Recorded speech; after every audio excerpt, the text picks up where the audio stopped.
That's right.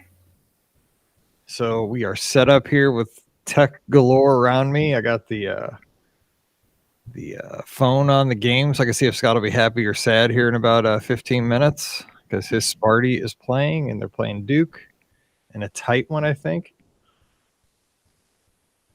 We'll have lots to talk about. We can talk about the return of Magical Express if you want. I just tweeted that last night. Just us thinking. I was like, it's not returning yet officially. Like, I mean, there's no yeah. No, we talked price points today on Twitter, and we can talk about the Polynesian.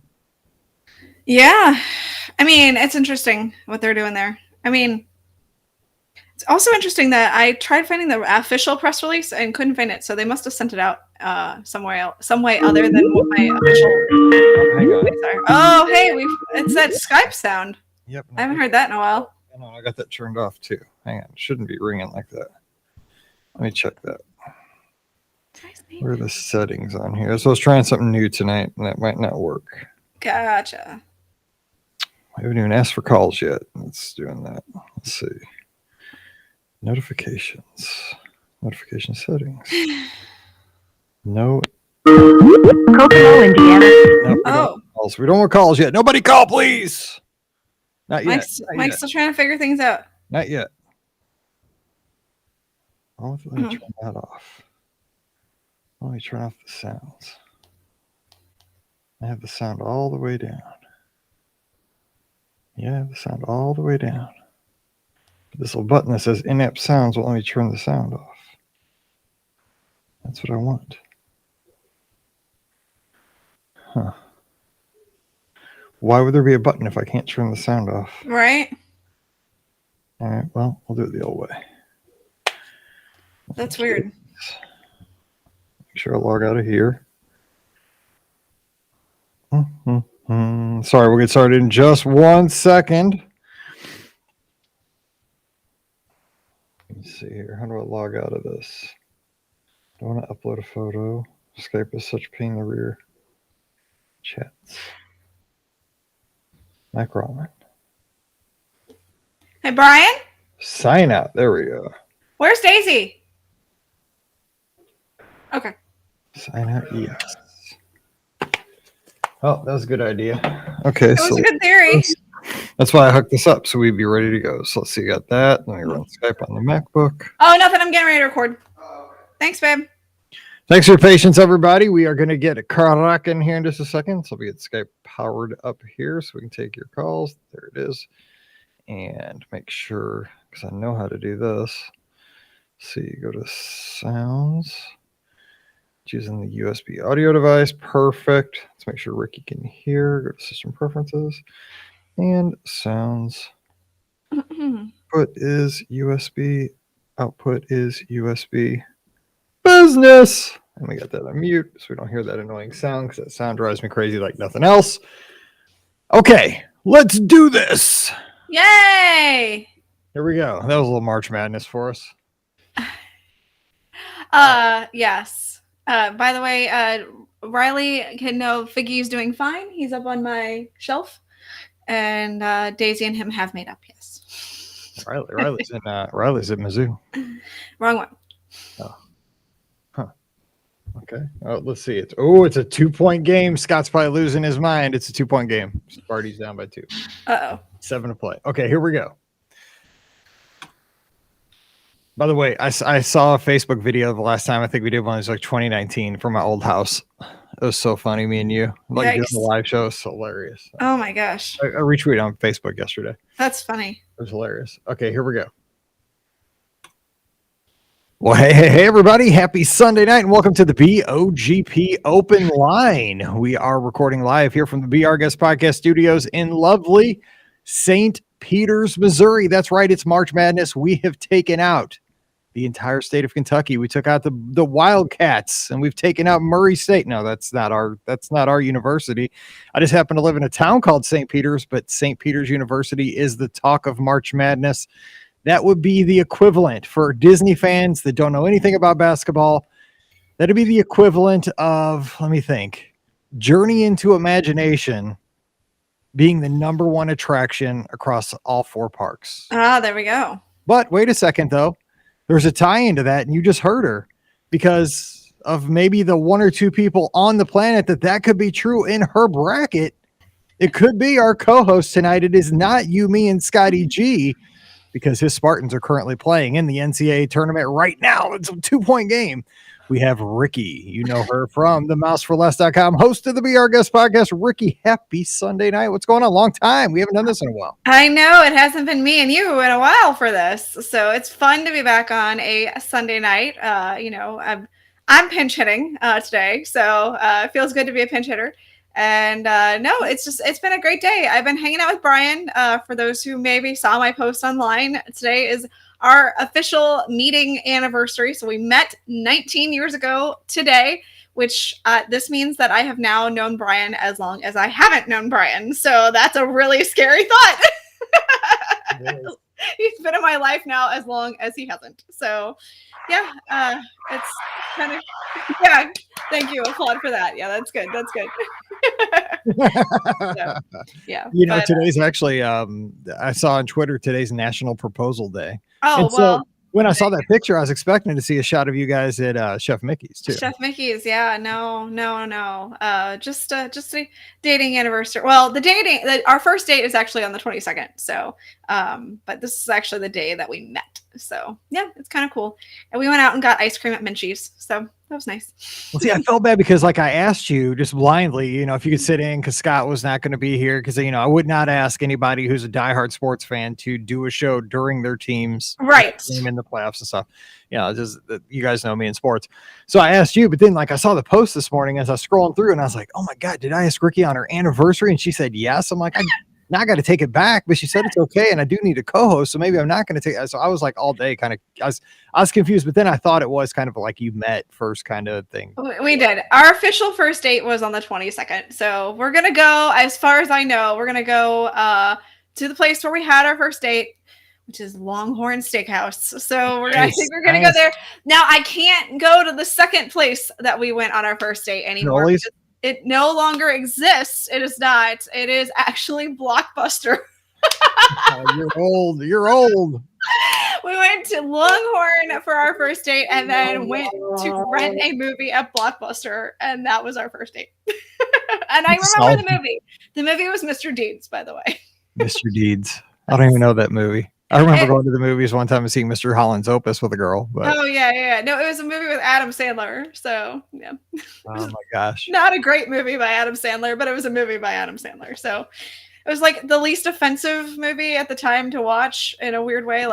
Nothing else sounded good. So, I was like, Mr. Deeds, let's just go. It worked. You're still together 19 years later. It did. It worked. Yeah. So, yeah. Well, we are glad to have everybody tuned in live here on Facebook and YouTube. Glad to spend the next hour with you, taking your calls. We're going to have plenty to talk about. And if you're checking out the show here on Thursday, hope your week is going well. Spring break here in the Rallman household, by the way. The girls, Paige is kind of on spring break because the Mizzou women won and out of the WNIT, so they're kind of on a forced spring break because they lost. Gotcha. And Mallory, she's on spring break at her school, and Pam is on spring break at her district. There you go. The thing is, cheerleading. If it wasn't for cheerleading, I'd be sitting in Pensacola Beach. But cheerleading, because of the summit, and they're going down to Florida next month. Mandatory practices. So now, gotcha. Well, that makes sense. Not all daisies and roses, I got Daisy. She's in the other room. And I don't have see Riley. We're relocated back to Mizzou because, Paige has more time now. So I'm kind of sad. I wanted Mizzou to go all the way to the national championship so she couldn't go home. But got it. I was sad to see that loss. Anyway, we're going to be talking Disney. So let's hit some of the news that has been worthy of reporting here in the last week or so. And I'm glad to have you because you kind of always have your finger on the pulse of the Disney news. And I think the biggest news story of this past week, which was kind of funny because as soon as we recorded the show for last Friday about what the categories do better than each other, sometimes the values can, they have better food courts than deluxes. Sometimes they have better bus transportation, things like that. We were talking about that kind of stuff. Boom, we get information about the transformation of one of the most beloved probably the most beloved deluxe property at Walt Disney World, which is the Polynesian. And boom, for one thing, okay, the news that's kind of big news, but it kind of got lost in the shuffle, is that the Spirit of Aloha dinner show never coming back. And I know, Mike. How are you doing? Do you need assistance over there? I'm worried about you. I saw that news and I was like, I need to check on Mike. So I saw it 3 times, at least 3 times, maybe 4 times, and we used to do it every time we were on the Disney dining plan because it was a signature. The dinner shows like Hoop Dee Doo and Spirit of Aloha were 2 credits. So what we would do is just counter service a couple times that day and use our 2 credits for that because it was dinner and a show, and we loved it. I mean, we celebrated a couple anniversaries there over the summer, and just really liked the food, really liked the show. I know some people weren't in on it, it didn't get the love that Hoop Dee Doo gets, right, but I liked it a lot. I mean, I think it's one of those things though that if they would have announced this 5 years ago, I would have been like more stomping and upset. But I mean, with how many changes we've had over the past 3-4 years, true. I saw it and I kind of moved on, like, oh, well, it's gone. I hate to say it that way, but I mean, there's just a lot of changes that have happened lately.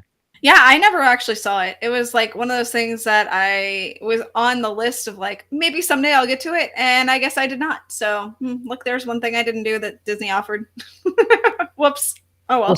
And so the bigger news is they're going to put a DVC tower into the middle, basically the heart of the Polynesian Village Resort. And I think both of us spend way too much time on Twitter, Instagram as well, but mostly Twitter for the conversations and the hot takes. Yes. Is that, and this is just kind of what I'm reading. And again, you really can't judge things until you see the final product. And right now we're looking at concept art. We were looking at concept art for Reflections. It was going to be over there, kind of over by Wilderness, Fort Wilderness.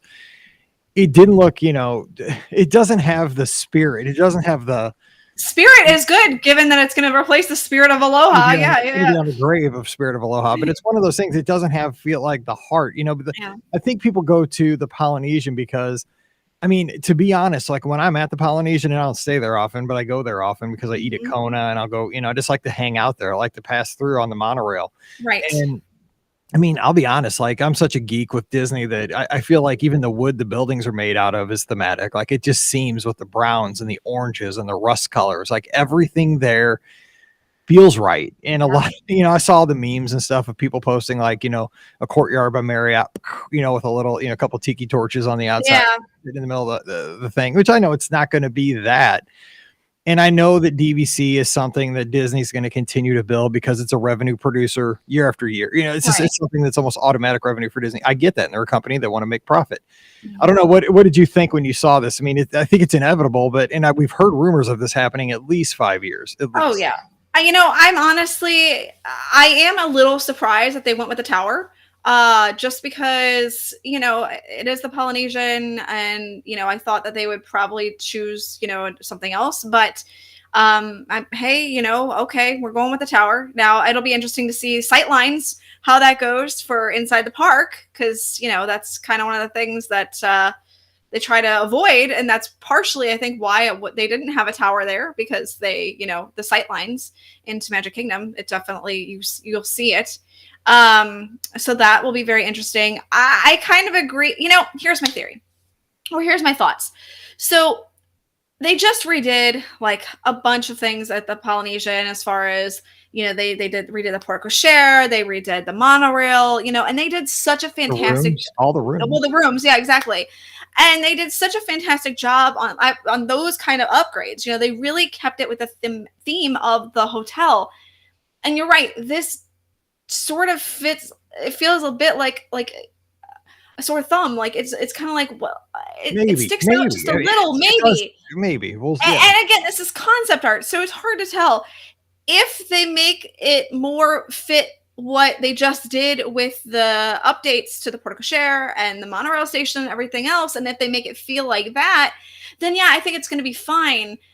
But if it looks sort of generic, and, Brian and I were having this conversation, and I know that some people, even you, Mike, may disagree. But we were having this conversation about the recent builds that Disney has done, with something like Grand Destino and something like, even the Riviera. And Brian has kind of the same thoughts that I do. And while they're beautiful hotels, they're gorgeous, they really don't have that, that Disney quality that, a lot of the other Disney hotels do. They're very beautiful. Trust me, I get that. They're gorgeous hotels.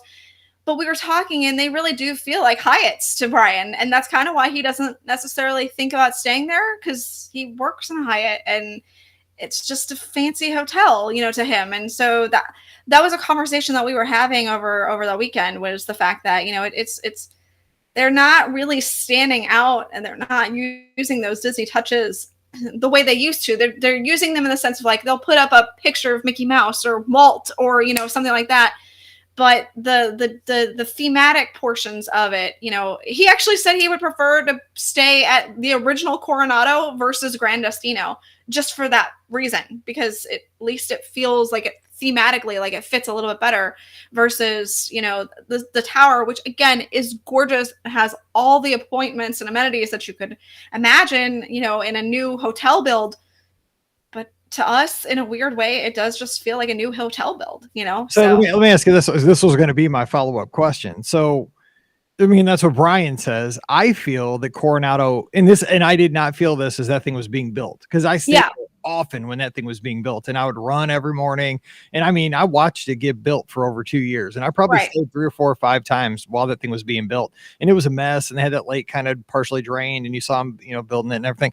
And I thought, this thing is not going to be the same resort when this tower is done. But now I will say, overall, the resort is way better with the Grand Destino Tower. The resort is way better. Now, again, it's not DVC, so it's not kind of like I have equal access as somebody who's non-DVC to the entire place. Like I got the run of the mill, you know what I'm saying? DVC, and then there's going to be, I mean, that's how the Polynesian has the DVC villas right now and the DVC Village Resort. They're kind of separate. A lot of people don't know that.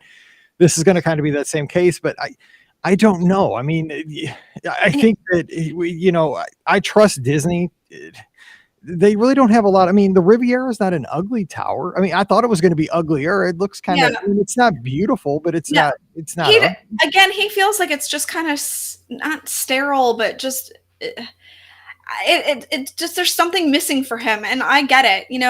Again, it's very beautiful. The Riviera as well. Very beautiful. But there's something just slightly missing. It's like they're going too upscale, and it's missing some sort of mark. And neither Brian and I can put our finger on what the mark is that both of those have been missing for us. We think they're both very beautiful, but they're just missing a little bit of that Disney quality, that essence, I feel like, for both of us. So I don't know. I don't know. It'll be interesting to see. It's honestly, the Polynesian has got to hit, it's got to have the feel of the Polynesian, the inside of the regular building, because it is such a beloved hotel. And and if you miss with that one, you're gonna miss hard.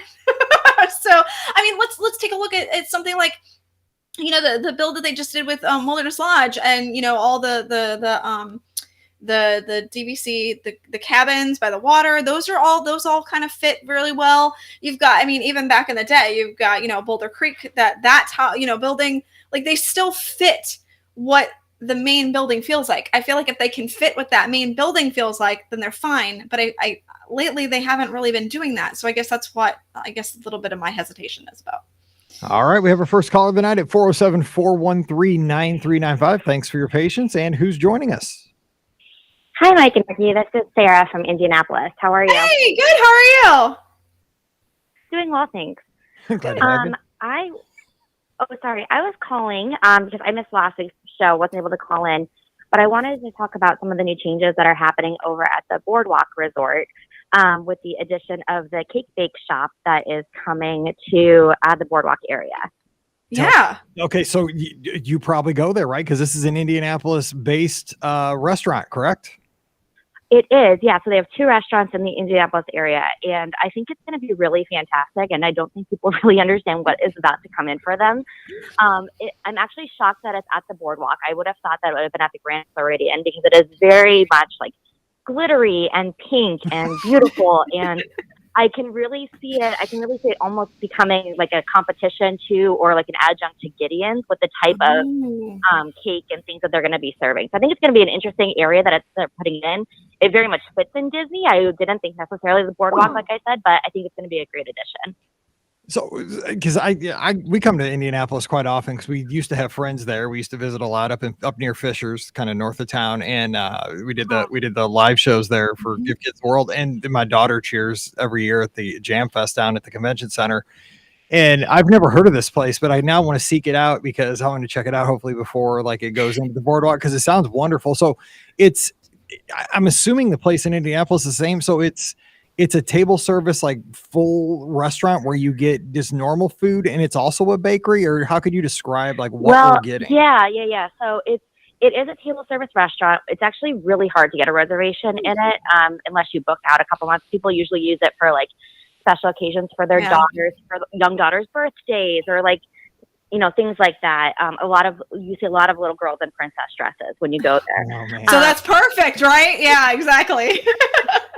Yeah, but the one side of the store is just like a walk-up bakery with you get pieces of cake or cookies. They don't really have cupcakes, but those are like the main two things: pieces of pie, and then the rest of it is a sit-down restaurant. Nice. That sounds good. Interesting. That sounds what kind of?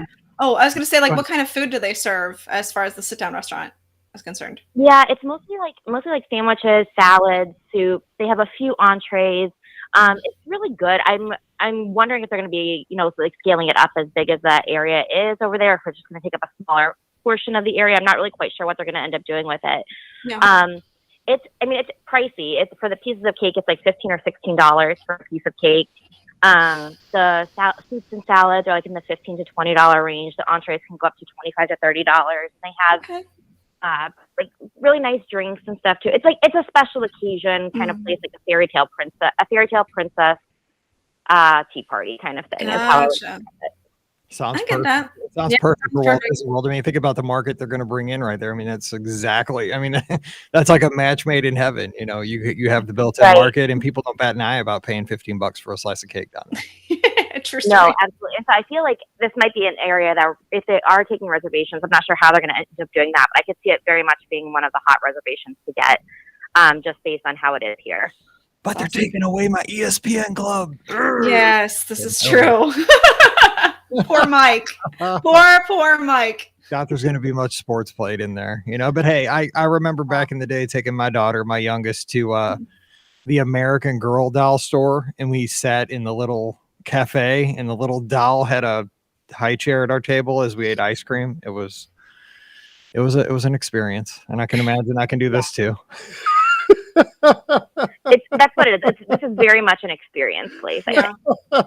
I get that. For that update. We sure appreciate it. Thank you so much for calling in, and we thanks appreciate so much. it. Have a good night. All righty, take care. Bye. That sounds right up my alley. I'm just saying. I mean, maybe not Mike's alley, but it sounds right up my alley. So but you know what? We kind of talked about this last week. You know what though? Because Scott and I do the show. One of the most fun things we've ever done at Walt Disney World, and I mean, we're two dudes that this geek out over sports. We did that tea at the Grand. Yep. That was a hoot and a half, man. Yep. And that was like two ducks out of water doing that. That's definitely true. Yes. It was because the thing was, like, they were like the people that were putting it on, like, they understood that we didn't have any idea what we were doing. Like, what kind of tea do you take? I was like, the only tea I've ever had is my grandma's and McDonald's sweet tea. And she's like, oh, sir, we're going to have we're going to have to teach you some but stuff. she took care of me. Like, by the time I was like pinky up and boom.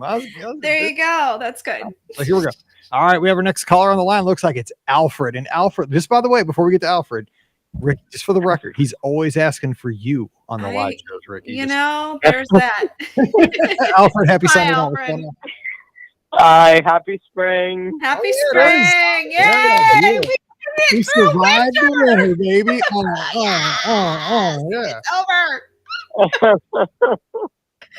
And yes, I'm always asking for you, Ricky, to come on. See, I listen. I try, and when I can do things, I try to get them done. I just respect everybody's time.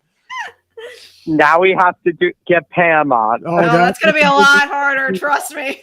We're lucky to get her when we get her. Yeah. Well, yeah. That's moving mountains, but we can always hope. That's right. So, how are you guys doing? I am great. Fantastic. Yeah. Yes. That's good. Yes. What's up, Alfred? Well, I wanted to talk a little bit about the Polynesian. All right, let's go. I'm spirit moves you. actually extremely upset that they're doing this. Oh, all right. Okay? Here's why. I don't care that they put up another DVC tower or hotel, but the minute they do that, they start selling it. Mm-hmm. Yes. And I get it. Well, yeah. But that means there's more people that are going to buy it and less rooms available for the DVC members. Because you know how hard it is for me to get a room there anywhere on property. I have heard that's a challenge. I've heard it's very challenging, but I think that they are also. I mean, it does add more rooms to so there are more rooms available for guests to have the opportunity. Even though yes, they're going to sell the Polynesian, or they're going to sell those rooms for DVC. It still allows for, it opens up. I could see it if they were taking like an existing, section and redoing it, but this actually opens up even more DVC for guests. So I don't necessarily think that's a bad thing in a way. I mean, because look, let's be honest, they're gonna sell that DVC either way, whether it's at the Polynesian or at another resort. So I think in that regard, it's actually a good thing, because now they're opening up. And if it's going to be a tower, there's definitely going to be a lot of rooms. Yep. So I think it's actually opening it up a little bit more for someone like you. So in that regard, maybe that's just, that would be nice. But I don't know. It's probably, again, I'm not an expert at DVC at all. No, me neither. I don't own DVC. I don't own it. But the thing is, what I would guess, just as a layperson, is it's all about the ratio, right? Yes. Like when they add this many rooms to the equation or to the inventory, like what do they? Because I mean, I'm sure they sell those rooms like 5 to 1 or something. Some crazy ratio, like they oversell them.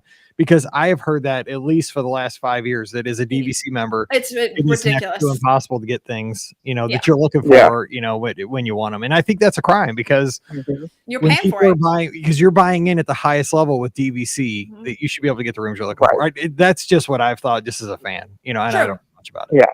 True. Yeah. See, I feel that if I want to go, I should be able to get a DVC room at any time without fighting for it 11 months out. Well, I think like if you go for it at 11 months, you should have a really good chance at getting where you're looking for. Right now, say you're looking for it at 3 months, At 3 months, though, I'm saying then it's kind of, if it's hard on you, it's because you weren't doing your thing 8 months ago. Right. But I think on you. I think the problem is obviously with DVC, your 11-month window is only at the resort that you own at. Right. So if you want to stay at a different resort, that's seven months, right? So I get the frustration on that regard, is like, oh, I want to try a different resort. Well, I can't. It's been booked out since 11 months. So like that, I get that frustration. There, unfortunately, there really is no way to fix that. I don't, I mean, there's that's the hard part. Here's the thing. I have 2 contracts. Yeah. And I still can't get anything. At 11 months at your home resort? At 11 months, correct. Yeah, that's tough. It's very difficult. And it's not fair in a way. Right. I spent a lot of money on what I got. Right, of course. Okay, so that's something we've been talking about. Let me ask you this, though. Just let's kind of focus to what was announced this past week about the build, about the tower, about Spirit of Aloha going away, about what we found out besides that, because we're not solving that. So there's definitely no way to solve that problem. Yeah, I actually think the tower is going to look beautiful. Nice. It could. I'm hoping. Good. I am hoping. That's good. I like big, beautiful buildings. What I'm thinking, though, is how they have the regular DVC rooms? Yeah. I have a feeling they're going to take that away and incorporate it all in the tower. So we're not gaining anything, really. I doubt it. I doubt it. I think that they're going to keep those rooms that already exist. You do? I think they're, Yeah, I do. They're not going to take away inventory for DVC. They're gonna add inventory for DVC, because that means more money for them. So yeah, I don't see them taking them away. No. Okay. because I've stayed in that DVC Well, that tower would be before, or good. I've stayed in that the DVC section before, and I mean the way it's set up, I don't see them redoing Let me it. ask you this, because I didn't read it super closely. Have they officially announced that they're going to knock down some of the longhouses? Because I just know that, I mean, apparently it's going to go Oh, I in Luau didn't hear Cove, that. but I mean, I would assume that a couple of the longhouses would probably have to be a goner with, I mean, the footprint of even, I know a tower goes vertical, Right. but I mean, a tower's Mhm. footprint is No, not. that's true. necessarily No, I haven't seen small. them That's not announce a big anything. area. And I would No. imagine they got to take Right. at least a couple longhouses. Yeah, I don't know. Hmm. I don't know about that. Yeah, I don't know that either. What I was also thinking is even though they say Spirit of Aloha is a bye-bye forever, is there a way to redo it and actually bring it back at some point? Well, right. I mean, you could always, and that's the thing is like, and I Yeah. don't even know why they do this stuff, right? I mean, because the thing is, all they're doing is bringing negative energy when they say it's permanently closed. Yeah. Because why don't you just not say anything? True. Leave it Right. out there and not tick off everybody, because everybody gets mad because I mean, Mhm. people have made memories on that show for decades, you know. And the thing is, Yeah. you could, like you just said, I mean, maybe it's not Spirit of Aloha when it comes back in 2024. Maybe it's some updated luau, you know. But I mean, it's still, it's Mhm. a dinner show that's a luau, but they don't call it Spirit of Aloha. Mhm. You know, they call it something else that's Right. maybe. See, I don't know that People I do don't know that they're going to bring back a luau though. I mean, you and I both know, Mike, that luau was not extremely popular. It wasn't like it was something that people talked about going, man, you got to go see the luau, you know, like I know you did, but like most other people were kind of down on the luau. So like, I know that a lot of people had good memories there, but you know, My point is though, you don't have to always say permanently closed. You know what I'm saying? Like, I don't Yeah. think that Right. they gained anything by saying it was a Right. goner. You know what I'm saying? Because you could always leave that door open. You know what I'm saying? Because the thing I don't is, think they have a maybe place they for won't. it though. They might not, but I mean, who's That- to say they wouldn't? They could rework some things. Right. Yeah, Well, Maybe. here's another thing. probably not though. Moving You're right. on from the Polynesian, your ESPN club. Oh, that thing's a goner. That thing's a goner. No. See, this is the thing. I don't believe that yet. Just for you, Mike, I don't believe that. What are they putting in the place? What are they putting in place of the NBA experience? See, okay, here's why they can't do that. See, here's my ESPN club from now on right here. It's called my Yeah, iPhone 12 this Pro is Max. true. Yeah. I'm watching Scotty G's team go down in flames here in the last 12 seconds. Which, sorry, Scott. But so the thing is, I don't think, I mean, I would like that, but the thing is, It's like, not. it'd be poor taste for them to put that right next to City Works. Yeah, exactly. It's a sports bar. CityWorks is, yeah, if you've been to CityWorks, you would put them out of business. it is almost exactly the same thing. So yeah, they would not put it next door to CityWorks. No way, no how. No. That's not happening. So But it's a good thought. I mean, I've thought about that. I'd be like, hey, I would, if they did that, I would go. right. Yeah. Or maybe CityWorks would air certain sports games. And that would get confusing as all get out. I don't see that happening either. SEC fans get ESPN Zone, and then Big Ten fans have to go over to there you go. I have to go over to CityWorks. Yeah. They the two shall meet. Hey, Mike, I'm just trying to give you I hope. know. Hey, I'm resigning myself to I'll be watching stuff on my Mike, I'm going to take your hope away. Yeah, I'll be at Cafe Rick's, and I'll be I'll be at Columbia Harbor House with my AirPods in. There you go. That's my new ESPN. I like it. That's funny. The next thing I will have to mention is, of course, is Magical Express returning. That was my question. That was my last question I was going to bring up. Yeah. Okay, so that's what we've been talking about the last 2 days on Twitter. It will come back. But I think they needed to figure out a way to charge people. So they needed to cancel the whole thing, put it onto Mears, and then work out the contracts and everything like that to bring it back and what they're going to charge for it.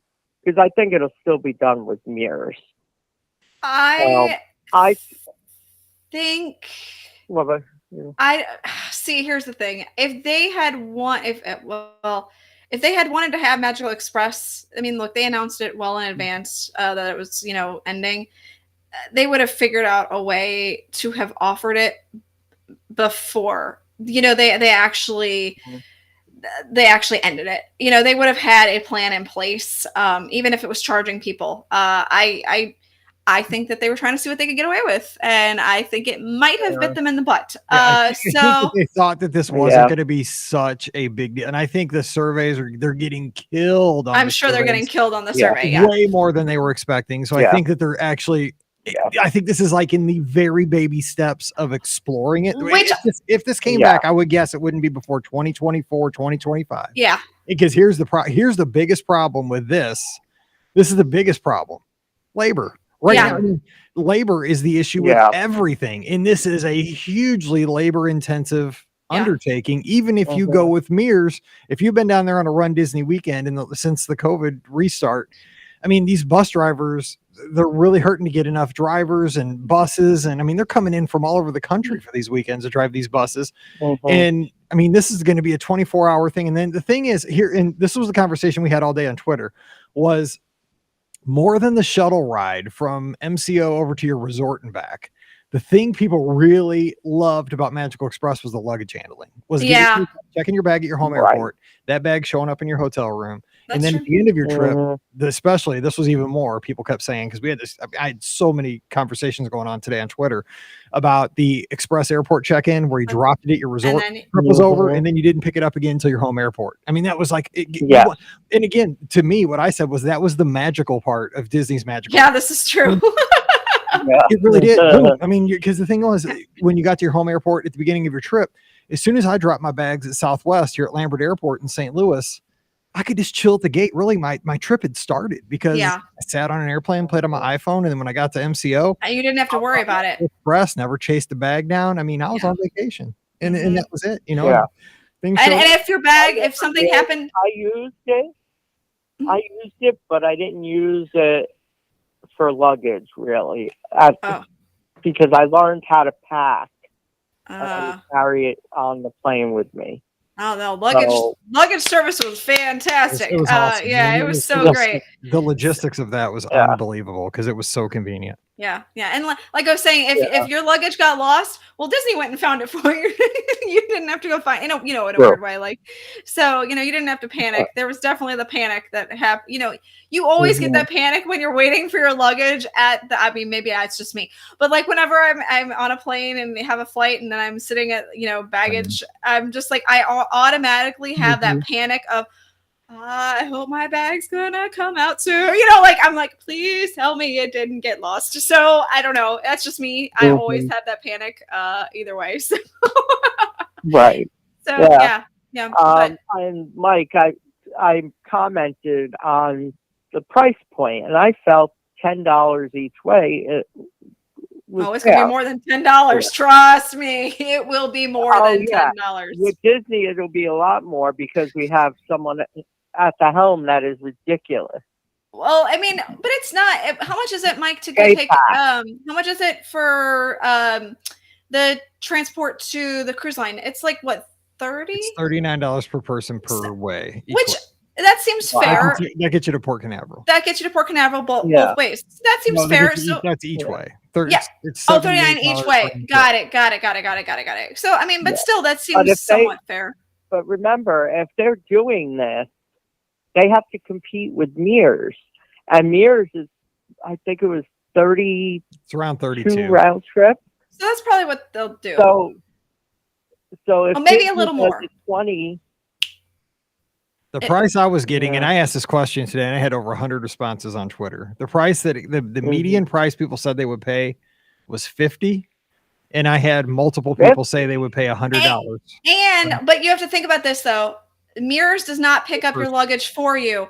Disney will. That there is something to that service. So No, that's what I asked. I said, let's hypothesize that Disney brings back Magical Express with the same baggage handling that they had pre-COVID and Yes. before the changes. So they get it off you just check it at your home airport, shows up in your room at the end of the trip. You give it to the Express airline check-in. You don't see it until you get back at your airport back home at the end of the trip. I mean, most people said $50 a person, and Yeah. that's like that. Wow. I would 100% that's pay a that. lot to me. I would pay that in a heartbeat because you're going to pay that almost anyway. And Disney's taking care of it. You're done. And the true. thing is, not a lot, but I would say many people said they would pay $100 a person for that service. Yeah, That's insane. I'm That's- sorry. To me, that's insane. But And here's the that's thing: just putting money in Chedpack's pocket. if you're only paying, if Mears is 32 and they're not picking up your luggage, I mean, for an extra few dollars, and they are picking up your luggage, to me, I agree with Mike. I think that would be worth it at that point.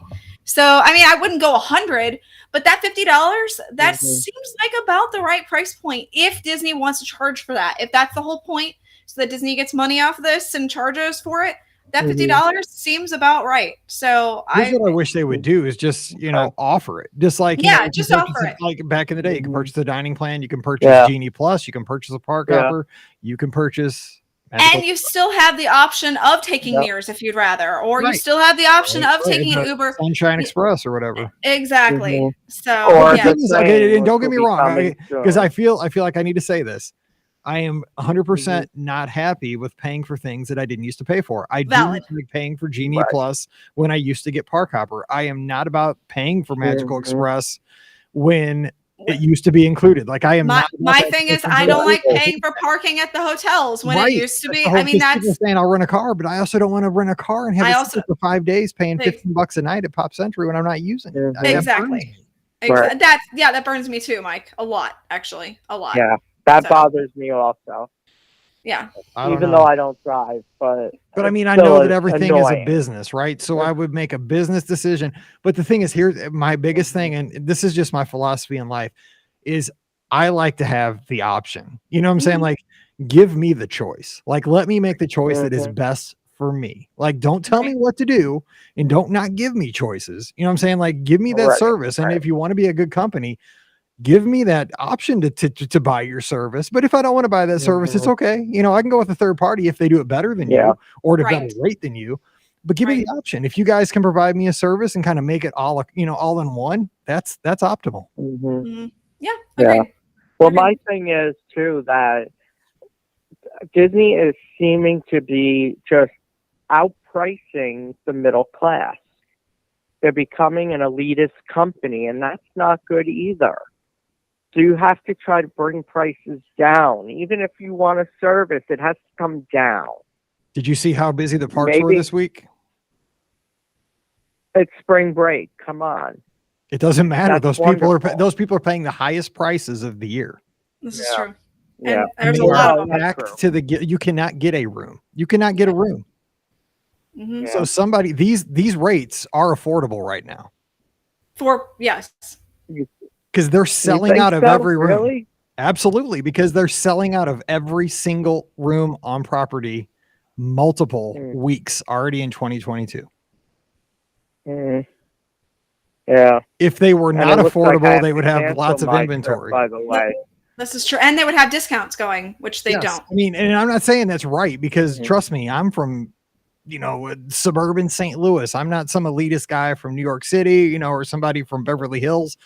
I'm blue collar. I'm not either. I'm not saying. I mean, I'm not. You know what I'm saying though. But I mean, I'm not rich. Yeah. Let me tell you that. I work really hard. I'm pushing kids through school, and I'm doing everything I can. I work all the time, and I don't go all the time. I go, and when I stay, where do I stay? Pop Century, and I go for these weekends, and I come home and I eat table service, eat counter service most of the time. I mean, that's the way I can go. But the thing is, I mean, it's just the facts are the facts. I mean, the parks this past week were packed, and I mean, every hotel is sold. Every hotel. So I mean, the way they're looking at it is way different than what we're looking at. They're looking at well, the prices must not be too bad because we're selling every single room. We're selling out, and the parks are packed, and exactly. Not that it's right because I'm not. My question is, have they increased the resort capacities so that all the hotels are at 100%? That I don't know, but I know they are yet. But there's a lot of people there. I mean, there's a lot of people in the hotels. Trust me, because there's a lot of people on transportation. There's a ton of people in the theme parks. It's not like they're sitting. They're not sitting 50% empty. They're not even sitting 10% empty. I bet No. So travel is back, and travel is back in a big way. Trust me, because everybody's been saving up their travel funds for 2 years. Exactly. So they're all like, "Let's go!" Yeah, I actually had a friend who I went to college with, who I saw, and she actually bought a VIP tour guide because they hadn't been anywhere in 2 years and they'd Right. saved up the Because money. they, So they probably have enough money for 3 vacations. But exactly. So yeah. they saved up the money and they splurged and went with the VIPs. Now this is somebody who, I wouldn't have expected. She's, just I wouldn't have expected it, but that's what she did. She went and she had a great time with it. So, I mean, people are I'm doing sure it. that she got on a lot of rides too. I'm sure she did, but she spent the money for it. Yeah. So, Yeah. All right. Well, hey, we got some more calls coming in, so we're gonna try to hop in here so we get a few more in. But yeah, good conversation, Alfred. You got my blood pumping. Right, there we go. I usually do, Mike. You do, and I'll talk to you next Sunday night, buddy. You have a great week. Bye, Alfred. All right, Bye, take care. Rikki. Good talking to nice talking to you. you. Same. All right. Love Alfred, man. He got me go. But I mean, he's got points, right? I mean, He's got points. But I mean, the thing is, we're all looking at it from different perspectives. Exactly. Wade, I mean, because Wade's a businessman. Because I'm not a businessman. I mean, I'm trained in education, right? So I don't know how this stuff works. I'm trying to figure it out every single day. But I mean, Wade's right. They're testing a price point. Exactly. And right now, they're probably like, it's too cheap. We're selling every room too easy. And Yeah. I don't say that. It's like, it's crazy expensive to me, to Mike in the Midwest here on the podcast. Anyway, we got our next caller. Who's joining us? Hi, it's Brooke from Pennsylvania. Brooke from Pennsylvania. Tell me that at least I was kind of okay on that because I'm not a business person. But I mean, are all the rooms sold out? So is the price kind of is Disney look? I don't know. Just you talk. You're probably smarter at this. I don't know. It seems like it when I look online, but seems expensive to me. I want to say hi to Rikki. I've never said hi to Rikki before. Hi. It's very exciting. How are you, Brooke? How are you? Good. Fantastic. I appreciate you're just always so happy. And Thank you. Upbeat But sometimes she's like you're this. a funny partner of the podcast. So. Stop it, Mike. Stop. I mean, I try, but then I have to deal with Mike, so then I get a little less happy. Anyway, I also wanted to call to talk about the Polynesian. I had the recent trip report, I guess last week, where we stayed there.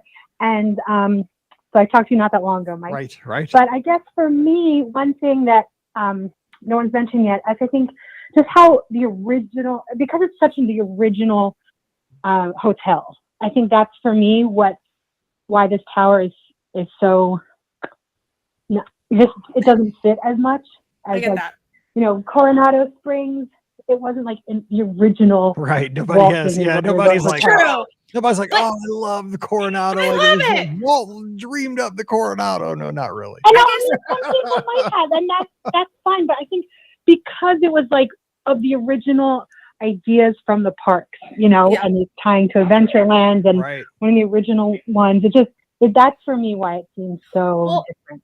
And I agree with that 100%. But here's the other take of that. If you really want to see the other side of it is that, of course, the contemporary. Now that Bay Lake Tower was not the original, build there. And they definitely knocked down a building to build Bay Lake Tower. They took out tennis courts. Yeah. Oh, yeah. They took out tennis courts. I mean, they did. Yes. So in that regard, they have done it before to a property that was one of those original resorts. So I see both sides of it in that regard. But here's the thing. Again, I kind of feel like Bay Lake Tower fits a little bit better. I feel like they did just a smidgen better with the theming and matching the theming to the hotel, to the original contemporary. The contemporary itself is kind of like a tower. It is kind of like a Marriott. I mean, okay, I get that. Yeah. Yeah, it's massive. Yeah. So I think if they can match it, I think we'll be okay. But if they don't and they make it more sterile, I think then we're going to have some problems. So, yeah. But here's the thing. I trust Disney. I trust them. I mean, I give them the benefit of the doubt. And their designers are pretty amazing. So they are. Hope it turns out wonderfully. And I guess I'm not a DVC member, and I know that even when you look around, like as a non-DVC member who wishes they could be a DVC member, like a lot of people I'm guessing wouldn't buy there, even if that's a wonderful hotel, but like unless you have like bungalow money, right? That or a studio.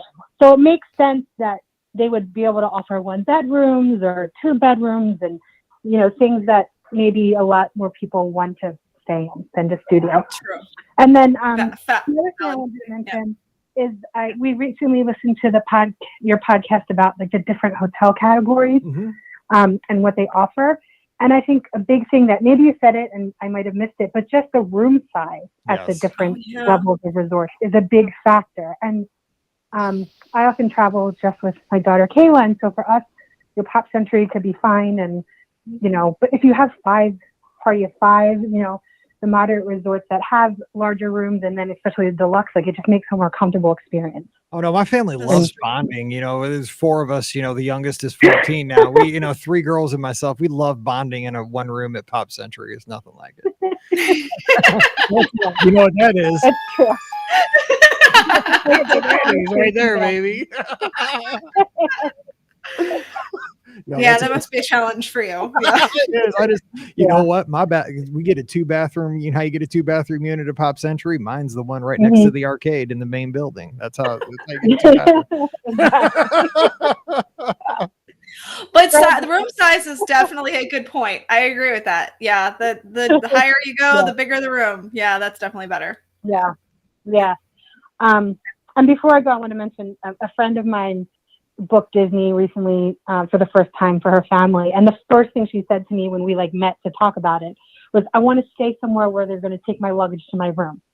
I mean, that was literally the first thing out of her mouth, because you've got kids, right? When you have kids, that is a huge thing. You have extra luggage, and you've got the diapers and whatever. Like, you have more luggage as a family with multiple kids, 3 kids, even more. And when she found out that was gone, they're not staying on property. And I'm like the biggest Disney hotel person, so everything I said about how wonderful the hotels are, it didn't matter in the end.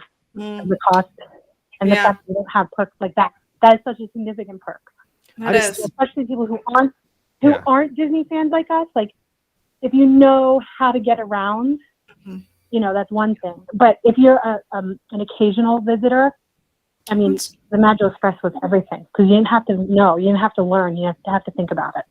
Right. That's exactly that. You know what? Magical Express, as great as it is for like you and myself and Rikki and Alfred and all these Uber Disney fans who were sitting here talking about it on a Sunday night, we get it. But think about your first time visitor, how simple it is. Like, just get on, check your luggage, you put those magical yellow tags on your bags, drop them off at the Southwest counter. And then just get on your airplane. And then when you land, there's going to be a million signs to tell you just to go to Magical Express at that airport. Once you get off at your gate, just follow the signs and boom, you are 100% safe. And they're going to get you right back to your gate when you're done.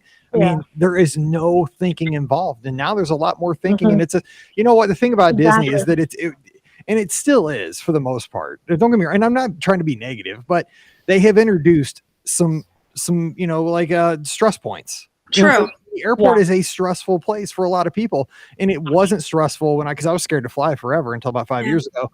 But Magical Express was one of the reasons I started flying, because I had never experienced it, and that was kind of like something I wanted to do because it was a part of the Disney experience for so many people. It was just part of getting there. It was like a train ride or something.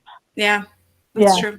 And it was interesting having a conversation with someone who wasn't an Uber fan. And hasn't been there in her lifetime. It was like, I want the luggage to appear in my room, and I want the tickets with the fast passes. And I was like, well, bad news. We're going to have a wonderful time, but it's just going to be a little different than you imagine. Yeah, agreed. The more I think about it, the more I think about like what I do for, my job and my real life. And, there are things that I know about like my industry that like a lot of people don't know. And I think it's becoming that way a lot with Disney too. Like, there are things that they know, like that the people that work there know, and they expect other people to understand and know, and then are surprised when people don't understand it. And I think that that's becoming a problem, especially with things like the introduction of Genie Plus. Fast Pass Plus was definitely confusing, but at least people kind of understood it. And I think that we're getting to the point now where, that people are not understanding how things work. And then, they're getting frustrated. I know a lot of people are talking about, the reservations, and they, especially with right now with spring break, people are so used to the fact that they didn't have to have reservations to get to the parks. Right. And then they get there and they don't have reservations, and there's no way to get in the parks. And they're like, but but I bought tickets. How do I not, like those kinds of things that are things that I think Disney is they're expecting people to understand, but they're not the Uber Disney fans. So like they're expecting them to understand it because they know it. Yeah. But the Uber Disney, the regular Disney person who's just coming there doesn't quite get it. And I think we're getting that with Magical Express and yeah. But it's funny though, because I think financially, I think they rely a lot on the first and only time visitors. Exactly. And they make it so complicated for the first and only time visitor. Yeah, I get that. Yeah. It's weird. Who knows? Yeah. But we love it. We do love it. I mean, we make it happen. But you're right. I mean, the thing is, for the casual person, they think it's crazy to, hey, you got to make your first Genie Plus reservation at 7 a.m. Some people on a vacation. I don't get up at 7 a.m. for work. Exactly. I know. Yeah. We get it though. I mean, you have an option, with my friends too. And I'm just like, well, that means you're up and you get to park at the best hour. So it's okay. Heck yeah. I mean, I get up at like 5:30. I pause my run. I make my little pick. That's what I used to do for the Rise of Resistance boarding group. And then I'm going back to bed. I see Rikki does. Yeah. So, hey, well, thanks for the call and thanks for the great thoughts. We sure appreciate it. And don't be a stranger. Yep. Have a good night, everybody. You too. Nice to talk to you. Bye. Bye-bye. Bye. Lonnie brings up a great point. Lonnie from Disney with the Ducks over there, by the way. Good job over there. He says he doesn't own DVC at the Poly, but he doesn't own, let me get it right. I have the big hand on the top of it. I don't own at the Poly, but as a DVC member, I'm looking forward to the Poly expansion. Here's one thing too. You got to think about the peripheral things that might benefit all of us who are not even DVC members. And somebody mentioned it earlier in the chat. The chat's gone crazy tonight, remarkably with all these comments, but I'm sure we're going to get a signature restaurant on the top of that. Absolutely. If there's not a signature restaurant, Disney is doing it wrong. Yes. There's going to be. There's going to be a nice bar up there, and there's going to be. Yes. There's going to be, probably at the bottom, something like a Bar Riva that everybody can take advantage of. And, it's going to improve the amenities at the resort for everybody. Yeah. And I just don't think it's going to be an eyesore. I just don't think it'll be themed to like the 1970s level that things used to be. I mean, it's just, but they need to. I mean, that's the thing. Like, they need to tie it in better than that was kind of my point earlier. Like the Coronado or the Grand Destino does not tie into the old part of Coronado very well. Like, it stands out. I don't think you can make something that's 16 stories like tied. It's impossible. Like, I think it does as much as it can. It's brown and kind of reddish. No, I mean the feel of the inside. I think it does on the inside. I don't. I do. It's like I think it's like completely. I think it does. No, it does not feel totally like it does not feel like it to me at all. No, it feels like it fits. The interior reminds me of the American Southwest. It's pretty.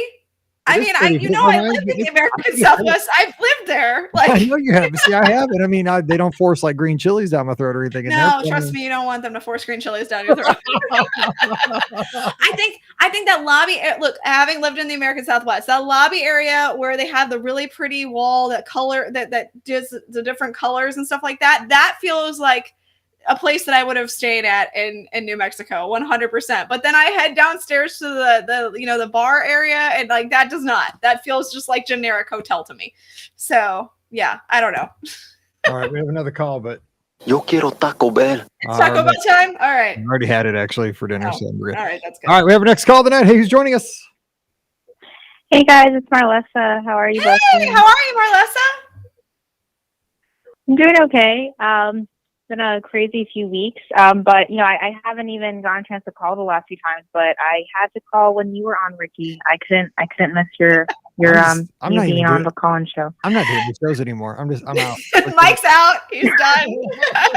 Oh, Mike, you know I care about you too. Okay, whatever. She doesn't actually care about you. She's just saying it because you're here. Yeah. It's just more or less is just super. Don't fight over me, guys. It's okay. It's no big deal. I want Marlessa. That's funny. Yeah. So, definitely thinking about Disney's Magical Express. I love that thread you started on Twitter, Mike. Yeah, I've definitely been missing Magical Express a lot. I think what Rikki, what you said a few minutes ago, really hit the nail on the head and kind of how it's been difficult to kind of think about it, because as a fan, I love Disney's Magical Express for years, and for me, it was like a key part of that magical experience. And you go anywhere else, you usually rent a car, and it was kind of nice that Disney was that special place where you didn't have to do that. You just get to the airport, you just you get your tags, the bags are in your room once you check in later. But it's hard because like from like a business perspective, the marketing perspective, it's like I'm understanding some of the decisions they're making lately. So it's kind of hard to almost be torn from like as a fan and as a kind of like what you said, Rikki, of how there are certain things that you understand about your industry that kind of gives you a certain perspective. So I know for me, like working like specifically into like the TV media industry and having worked for media conglomerates, and it's like I understand some of the things they're doing, but it's as a fan, and it's like I'm being torn apart here. But I mean, I would love for Disney's Magical Express to come back. I would expect them to charge for it, but I wouldn't like that, because again, it always feels, and I don't think anyone ever likes, getting charged for something that was free. They used to pay for, or even when something's going up. I mean, in New York City, if we have the subway card go up by 25 cents, I mean, even that feels really stressful. But I think the $50 price point is, I mean, it would sting. I mean, again, like for me, it's me going down by myself, or me going down with Frank or with like a friend. So it's not the same as, I know people, if you're a family of 4 or more, that's definitely going to sting much more. But it's difficult, because I feel that at the same time, there are certain things that are really benefiting the long-term Disney fans. Like we're kind of used to, like we're, I think, used to being pretty agile. Like, okay, now there's this new change, this Genie Plus. And, if you're a more casual fan, or you're going for your first time ever, that might be a little difficult. But at the same time, if you're, let's say hypothetically, they bring back Magical Express in 2023, if you're going for the first time in 2023, you might not think the $50 is as big of a deal, right? Because you didn't experience it before that. So it's difficult. Mm-hmm. I think too, though, the thing is, and again, the term that Disney really doesn't use anymore, which really disappoints me, is the Disney difference. Yes. Because I think that that's one of those things that they just don't want to catch the flack, because I think that other destinations are starting to catch up on with Disney on a lot of these key points where Disney had a huge advantage a decade ago. Yeah. And the thing is, when they take away services like Magical, I mean, I hate to just keep pounding Magical Express, but the thing was, Magical Express was such a differentiator to a Walt Disney World vacation over anywhere else. Because I'll tell you, I went down for a training in 2018 for Universal with the Magic for Less. So I did my Universal training. We went over there. We stayed at Cabana Bay, and I had a good time. I ate at Twosomes. I had one of those big old cupcake shake things that almost died. I think I spilled in my car. Yeah, it's fine. Never finished that thing, but I did. I'm not a quitter. I think it was probably 7,000 calories. But it is. So anyway, but the thing was, like, okay, here's how it was different, right? So I land, and I got to take their shuttle. It's called the Superstar Shuttle or something like that. The Rockstar Shuttle. I think it's Superstar Shuttle. And so it's just like, I rode by myself in like one of those like airport shuttle vans that take you from like lot D here in St. Louis, like up to the terminal. I mean, it was rattling, and it was like, I mean, I'm just bouncing around. It was not magical. I don't think Magical Express is so much nicer. But the thing is, they've taken these things away. And like you said, with a first timer, I just think that with Disney, there were so many things that hopefully I think Disney, if they're listening, and again, everything's going to boil down to money. I mean, most things. The thing is, there comes a breaking point where if you are laser focused on profits, you are going to lose your audience, and you're going to lose your edge of what made you so popular with such a large amount of people. And the thing is, real quick, the things that made a Walt Disney World vacation super simple for me, as somebody who went 15, 20, 30 times over my lifespan, or for my very first time, were things like Magical Express, because I could drop my luggage, boom, and I get to my hotel and everything's there. I didn't have to worry about it. Also, the Disney dining plan. I would buy that on my package, and I'd sit down at a restaurant. I didn't worry about what anything cost. Back in the day, I didn't worry about tipping. It was built in. So I just ordered, meatloaf and ordered an appetizer. Oh man, I'll have that for dessert. Boom, got my food, ate my meal, walked away. Got it when I wanted a snack. Boom, I just gave my card, got a snack. I mean, things were so simple, and that's what made Walt Disney World magical. And the thing is now you got to think a lot more, which I understand the world's different in 2022, but I just don't think that it's impossible to bring some of that back, to find maybe a little compromise. Mm-hmm. Exactly. Yeah, I agree with that, because the issue that I think they're going to be finding is that, I mean, profits are important for a company, but you can't be so laser focused on them that you lose what makes your company special, right? And I think that that's true with so many companies across the board. I mean, definitely for the TV media industry, that there's certain things that make certain networks, or even Disney Plus or anything like that, that there's a reason you seek those out. And for Disney, a lot of the times, certain profit things are like, hey, can we raise the price on X? Like that's really much a short-term boost, but you don't want to lose that long-term goal because I mean, I'm seeing, it's sad to see, but there are more and more fans that have gone year after year saying that they're starting to get frustrated and they're starting to reach their breaking point, which is why I think, the Magical Express is such a good example. And I think it's not a surprise that we're talking about it so much, because it was such a brilliant win-win, I think, because, as the guest, from your perspective of going down, Mike, and my perspective and anyone else using it, it's like, all right, I can just fully be on vacation. Disney has me taken care of. But from Disney's perspective, it was, a great marketing move, right? Because it was a way to keep you in the quote unquote Disney bubble. Absolutely. You weren't going off property to try, to go to Universal to get a toothsome shake. You were sticking around. Yeah. You never thought about renting a car. Yeah, I mean, exactly. you just boom, you got on that and thing, that, you never left. That to me is a good example of, a long-term benefit. A family of four isn't paying $50 a person or whatever for Magical Express, but what they're doing is that $50 that they hypothetically could have been spending on a Magical Express, they're gonna spend at the parks, or they're gonna spend at the resorts, and they're more inclined to stay in the Disney bubble. It is crazy. So there's definitely a benefit to that, and it's because it's such a good example again of how Disney can have these decisions that benefit them as a business, because I do think Magical Express benefited them as a business by keeping people in the Disney bubble and encouraging them to stay on property, but it's also benefiting the guests. And when you can have that win-win, that's ideal. Mm-hmm. Yeah. I agree. Yeah. And the thing is, I mean, obviously, this is how I always look at things, because again, I'm not a business person and I don't know this stuff, but Disney has people that are smart enough that know, what is this a loss leader? Is this something that, obviously somebody's making strategic decisions, and sometimes the decisions might be wrong long term. And I mean, this could be something where, God, if we got rid of Magical Express, we are saving a boatload of money. And they said this 3-4 years ago, they're like, this thing is costing us a fortune, this contract with Mears. But then they probably thought, people are going to whine about this, but then they'll start renting. They'll be fine. Yeah, exactly. Maybe this is something though that they're going to rethink, but maybe not. But I mean, here's the thing though. I think people might not have, this is just me talking.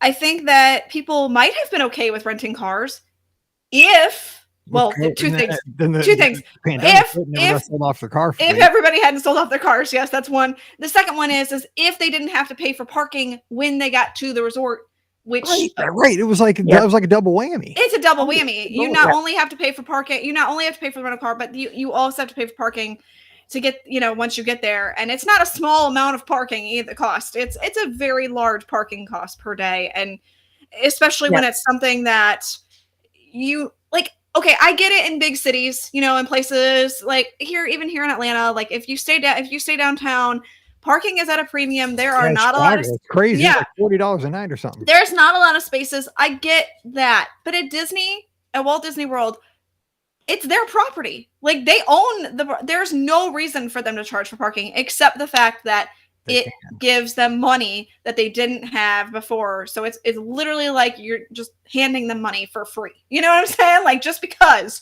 you have a car. Yeah, that's what irritates me about that.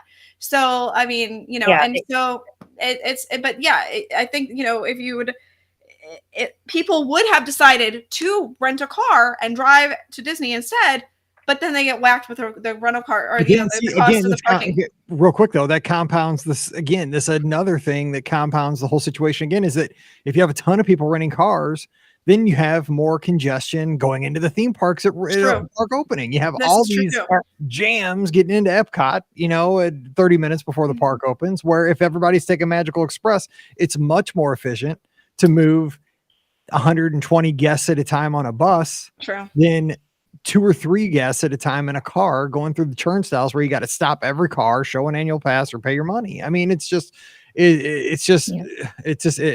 a lot of, like step 4, step 5, step 6 consequences to this whole procedure, which again, it'll get solved, but it's kind of, this is why we have a podcast. So we can talk about it. And we're not usually negative about this, but I just brought up the conversation so we could have it. I really wanted to see if people wanted it back and if people would pay for it. Clearly, I think they want it back. They want it back. And people, overwhelmingly people said they would pay right around $50 a person round trip.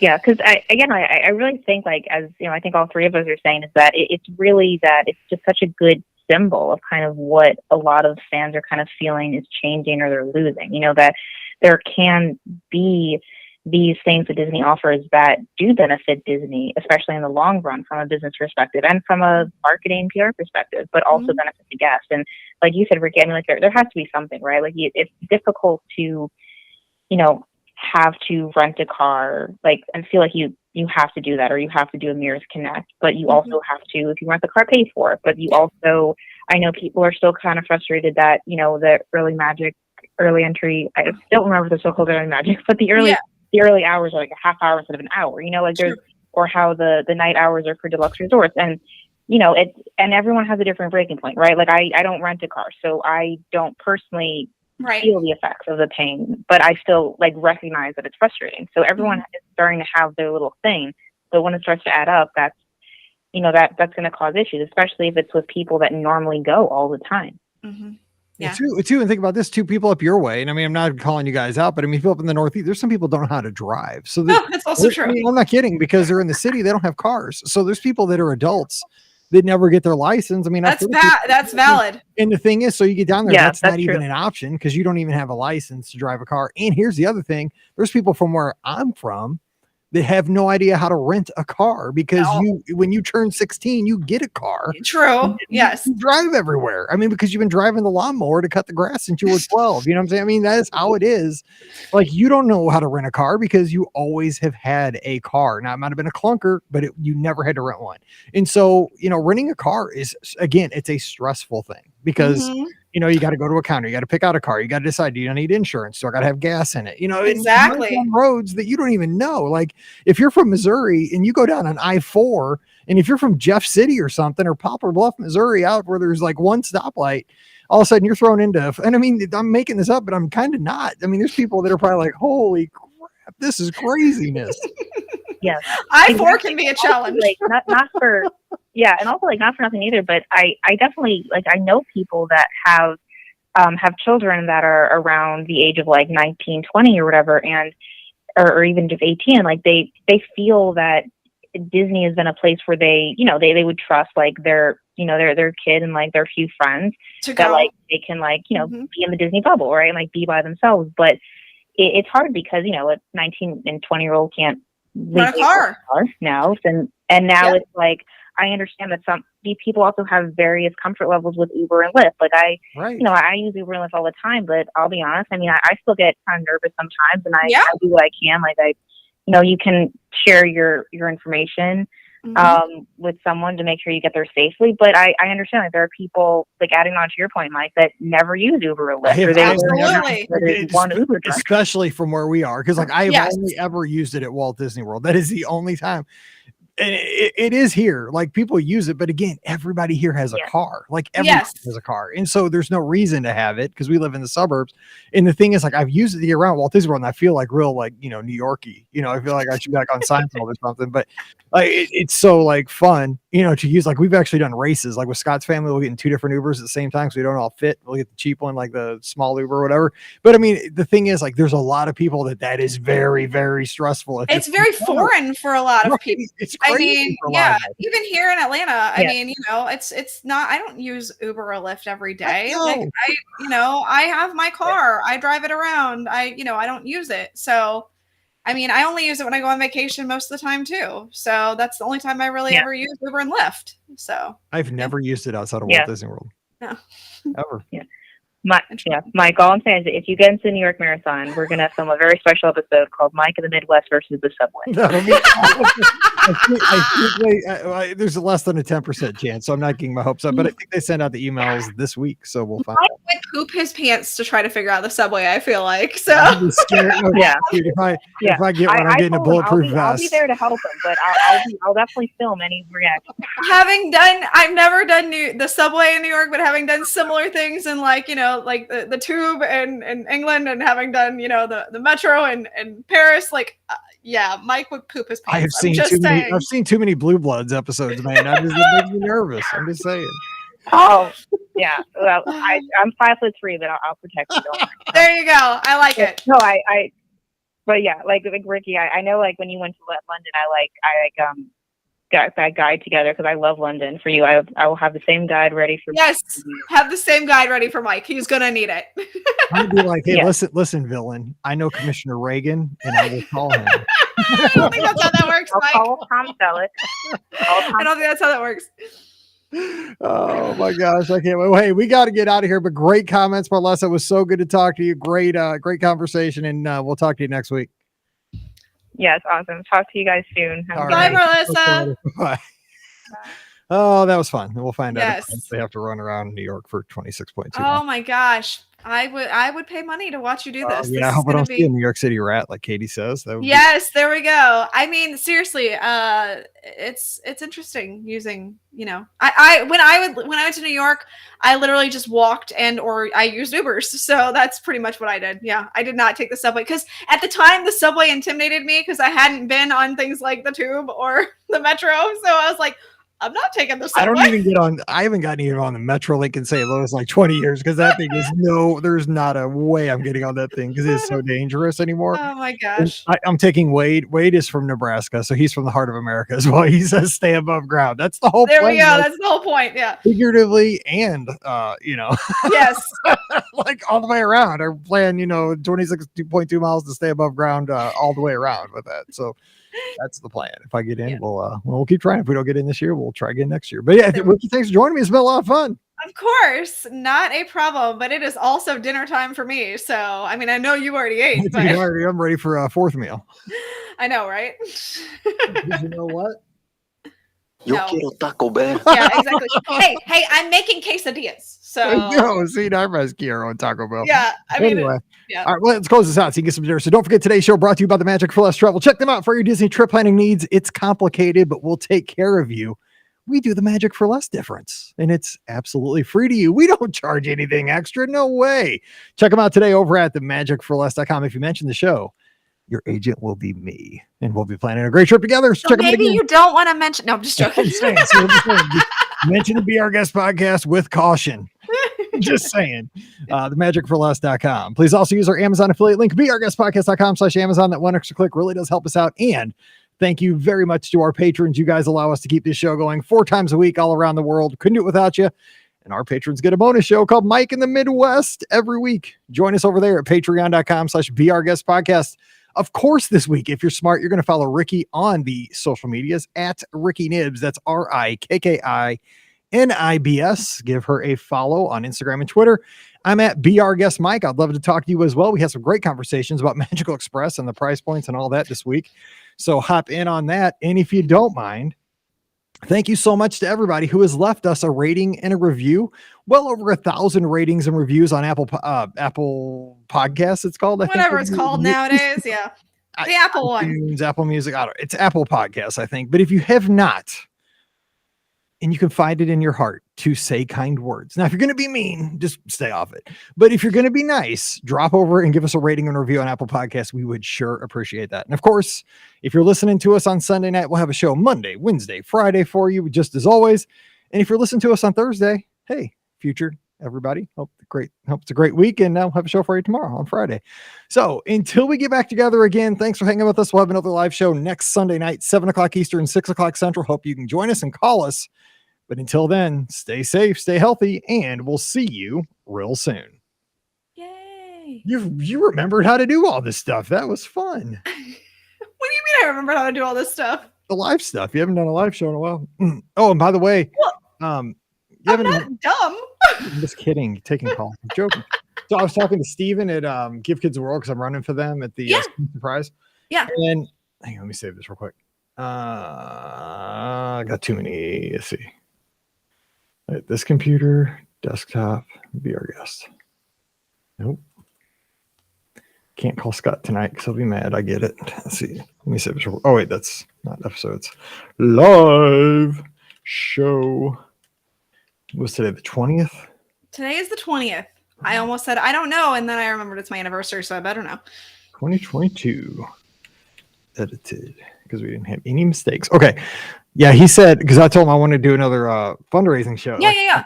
So we got to get working on that maybe for the summer, like early summer maybe or something. Absolutely. Yeah. I've actually been talking to him a little bit too. So yeah, we definitely have to. To bid on from Galaxy, from the Star Cruiser. He does have some stuff. Now, hopefully he still has it for me by the time we get ready.